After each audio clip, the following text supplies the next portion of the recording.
विश्वामित्र के यज्ञ की रक्षा। अब राजकुमार बड़े हो चले थे। राजा दशरथ ने उनको सुयोग्य शिक्षकों के आश्रम में भेजा। राजकुमारों ने थोड़े ही समय में वेद, शास्त्र, पुराण और राजनीतिक प्राप्त कर ली। धनुविद्या और धनुर्वेद में वे कुशल हो गए। वीरता तो उनके रक्त में ही थी। चारों भाई सब विद्याओं में निपुण और पराक्रमी थे। उनमें राम सर्वोपरि थे। बलविक्रम के साथ उनमें शील, विनय आदि गुण भी थे। अपने पुत्रों के रूप, गुण और शील स्वभाव को देखकर माता पिता हर्ष से फूले नहीं समाते थे। राजकुमारों के युवा होने पर राजा को उनके विवाह की चिंता हुई। वे इस विषय में एक दिन मंत्रियों और पुरोहित से बातचीत कर ही रहे थे कि द्वारपाल ने समाचार दिया, महाराज महर्षि विश्वामित्र पधारे। सुनते ही राजा दशरथ सिंहासन छोड़कर उनके स्वागत के लिए आगे बढ़े। राजा ने मुनि को सादर प्रणाम किया, उन्हें उचित आसन पर बैठाया और सेवा सत्कार से संतुष्ट किया।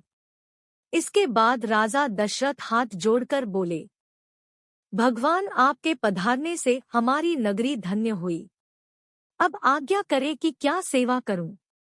विश्वामित्र प्रसन्न होकर बोले, राजन, विशेष कार्यवश ही आपके पास आया हूं। हमारे यज्ञ में राक्षस विघ्न डाल रहे हैं। राक्षस राज रावण के 2 अनुचर मरीच और सुबाहु हमें यज्ञ नहीं करने देते। यज्ञ की रक्षा के लिए हम आपके वीर पुत्र राम को मांगने आए हैं। मेरे साथ उन्हें भेज दीजिए। आप डरे नहीं।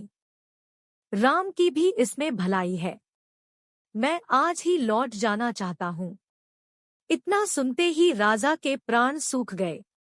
वे गिड़गिड़ा कर विश्वामित्र से बोले, ऋषिराज, यह आपने कैसी बात कह दी? रावण के सामने तो देवता, दानव, गंधर्व कोई खड़ा भी नहीं हो सकता। उससे वैर मोल लेना हंसी खेल नहीं। मेरा राम तो अभी बालक ही है। मैं अपनी सेना लेकर आपके साथ चलता हूँ और आपके यज्ञ की रक्षा करूँगा। मेरे प्राण प्यारे राम पर कृपा कीजिए। बुढ़ापे में पुत्रवियोग से मुझे दोहखी न कीजिए। इतना कहकर राजा विश्वामित्र के चरणों पर गिर पड़े। विश्वामित्र रुष्ट होकर बोले, राजन, आपका आचरण तो रघुवंशियों जैसा नहीं है। लो, मैं जाता हूँ। तब राजगुरु वशिष्ठ ने राजा को समझाया, महर्षि विश्वामित्र सिद्ध पुरुष है, तपस्वी है और अनेक गुप्त विद्याओं के पंडित हैं। वे कुछ सोच समझकर ही आपके पास आए हैं। राम को जाने दे, कोई इनका बाल भी बाका न कर सकेगा। तब राजा दशरथ ने राम को विश्वामित्र के हाथ सौंप दिया।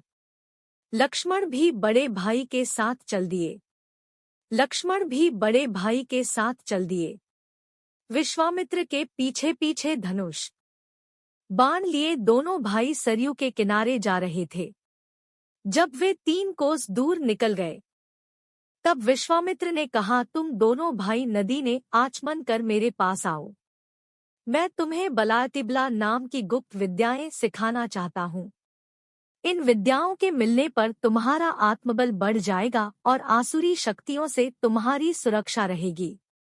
दोनों भाइयों ने ऋषि की आज्ञा का पालन किया। विद्याओं के ग्रहण कर ते ही उनमें नवीन स्फूर्ति आ गई। उस दिन वे सरयू नदी के किनारे ही टिक गए। अगले दिन वे सरयू के किनारे किनारे फिर आगे बढ़े। सरयू और गंगा के संगम पर उन्होंने गंगा पार की। अब वे एक भयानक वन में पहुंचे, जहां तेहे हाथी, सिंह, सूअर दिखाई पड़ने लगे। हिंसक पशुओं की आवाजों से वन गूंज रहा था। महर्षि विश्वामित्र ने बताया, यहाँ से 2 कोस की दूरी पर तड़का रहती है। वह बड़ी बलवती, भयानक और दुष्टा है। उसने अपने पुत्र मारीच की सहायता से यहाँ के जनपदों को उजाड़ दिया है। अब तो यहाँ भयानक वन ही तुम देख रहे हो।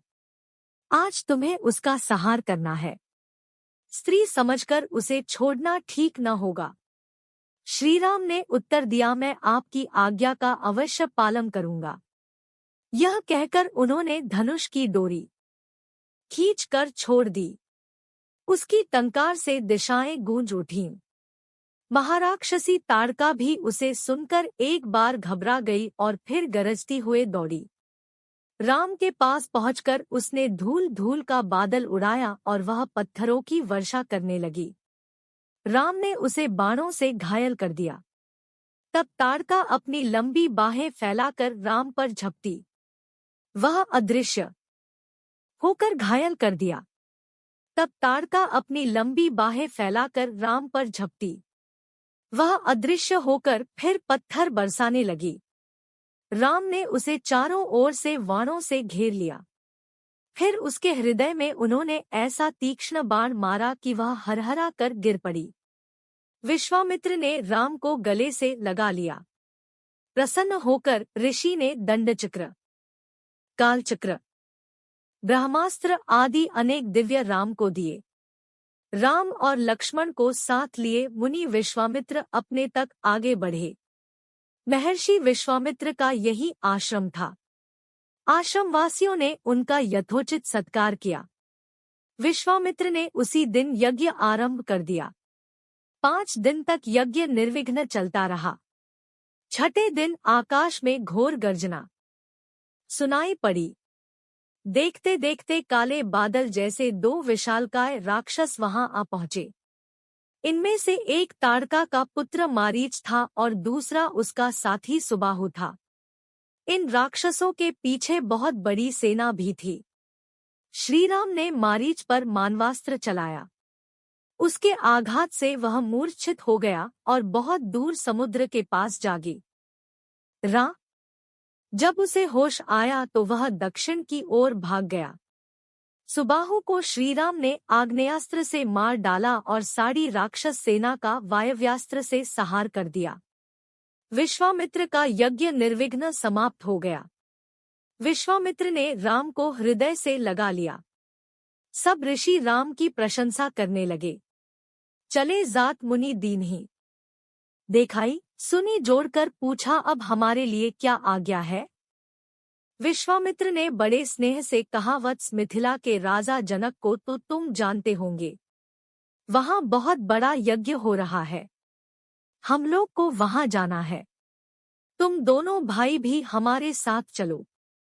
राजा जनक के यहाँ एक विचित्र धनुष भी है, उसे कोई उठा भी नहीं पाता। वह धनुष भी तुम देखना।